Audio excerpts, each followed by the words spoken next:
188030037 kelas Sosiologi 4A. Di sini saya ingin menjelaskan mengenai tokoh sosiologi Ralph Dahrendorf.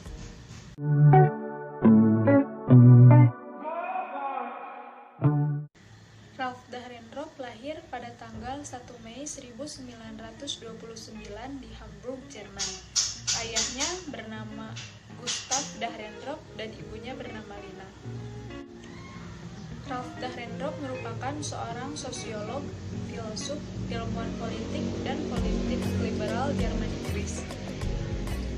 Beliau merupakan seorang ahli teori konflik kelas, seorang ahli terkemuka dalam menjelaskan dan mengevaluasi perpecahan kelas dalam masyarakat modern. Pada tahun 1947 sampai 1952, Dahrendorf belajar filsafat, psikologi, dan sosiologi di Universitas Hamburg. Dan pada tahun 1952, beliau mendapatkan gelar doktor filsafat. Pada tahun 1953 sampai 1954, Dahrendorf melakukan penelitian di London School of Economics. Dan pada tahun 1956, beliau mendapat gelar PhD di Universitas London. Pada tahun 1957 sampai 1960, Dahrendorf menjadi profesor ilmu sosiologi di Hamburg, dan pada tahun 1960 sampai 1964, beliau menjadi profesor ilmu sosiologi di Tübingen. Selanjutnya pada tahun 1966 sampai 1969, ia menjadi profesor ilmu sosiologi di Konstanz. Dahrendorf menjadi ketua Deutsche Gesellschaft für Soziologie pada tahun 1967 sampai 1970 dan menjadi anggota parlemen Jerman di Partai Demokrasi. Pada tahun 1970, beliau menjadi anggota komisi di European Commission di Brussels. Dan tahun 1974 sampai 1984, ia menjadi direktur London School of Economics di London. Pada tahun 1984 sampai 1986, Dahrendorf menjadi profesor ilmu-ilmu sosial di Universitas Konstanz. Dan pada tahun 1986 sampai 1997, Dahrendorf menetap di Inggris dan menjadi warga negara Inggris pada tahun 1988.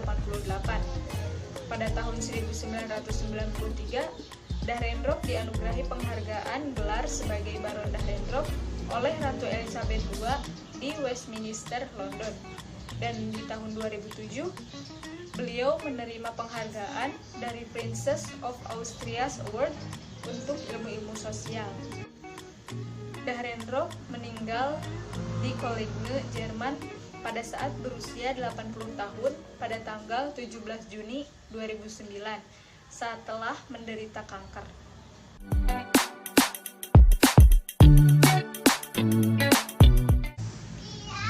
Pada tahun 1959, Dahrendorf menerbitkan karyanya yang paling berpengaruh tentang ketimpangan sosial, konflik kelas dan kelas di masyarakat industri.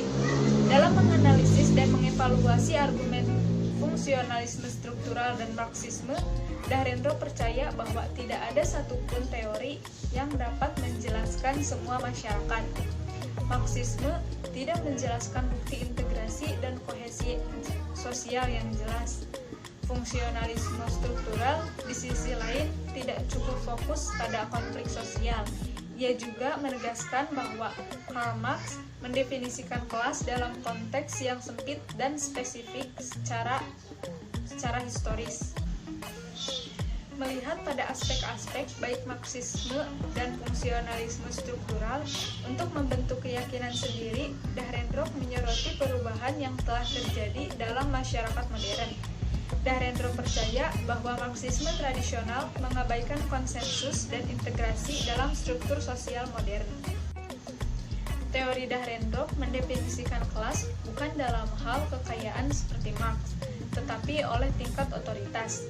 Dahrendorf menggabungkan elemen-elemen dari kedua perspektif ini untuk mengembangkan teorinya sendiri tentang konflik kelas dalam masyarakat pasca kapitalis. Dahrendorf setuju dengan Marx bahwa otoritas pada abad ke-19 didasarkan pada pendapatan, dan dengan demikian kaum borjuiskaya memerintah negara. Namun hal-hal telah berubah saat itu, di mana para pekerja membentuk serikat pekerja dan memungkinkan mereka untuk bernegosiasi dengan kapitalis.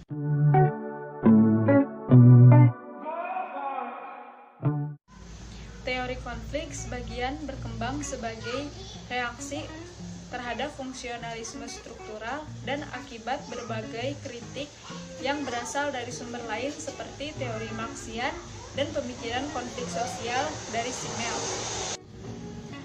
Asumsi Dahrendorf tentang masyarakat ialah bahwa setiap masyarakat setiap saat tunduk pada proses perubahan, dan pertikaian serta konflik ada dalam sistem sosial. Juga berbagai elemen kemasyarakatan memberikan kontribusi bagi disintegrasi dan perubahan. Konsep sentral teori konflik adalah wewenang dan posisi. Distribusi kekuasaan dan wewenang secara tidak merata tanpa kecuali menjadi faktor yang menentukan konflik sosial secara sistematis. Perbedaan wewenang adalah suatu tanda dari adanya berbagai posisi dalam masyarakat.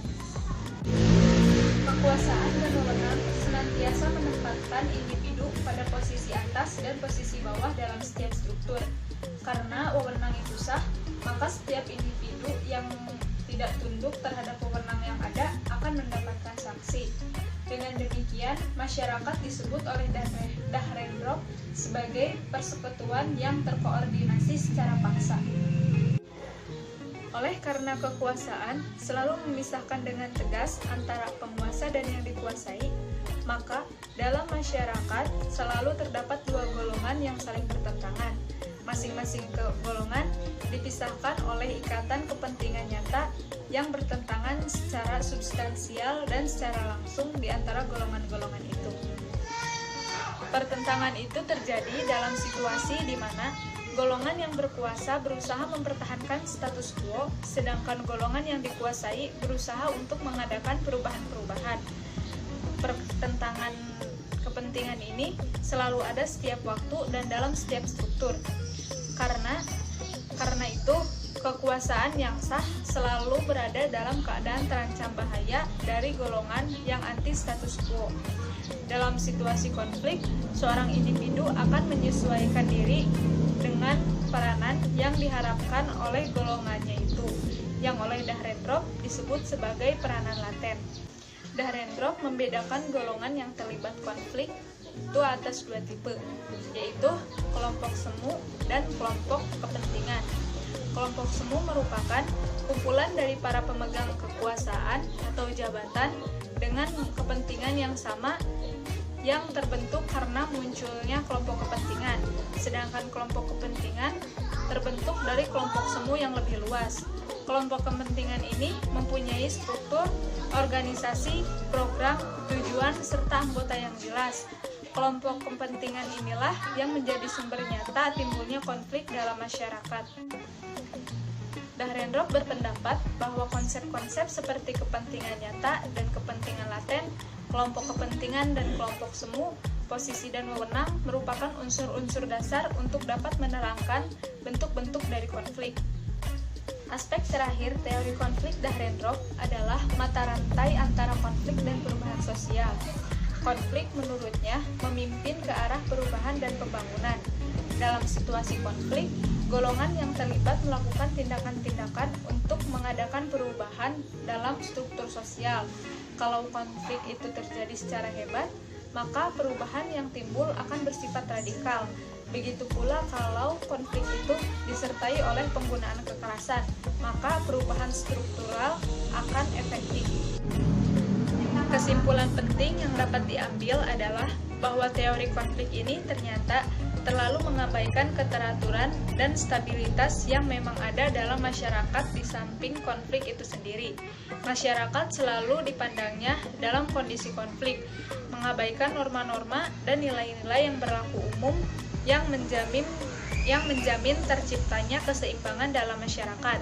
Masyarakat seperti tidak pernah aman dari pertikaian dan pertentangan. Cukup sekian pemaparan yang dapat saya sampaikan. Terima kasih. Wassalamualaikum warahmatullahi wabarakatuh.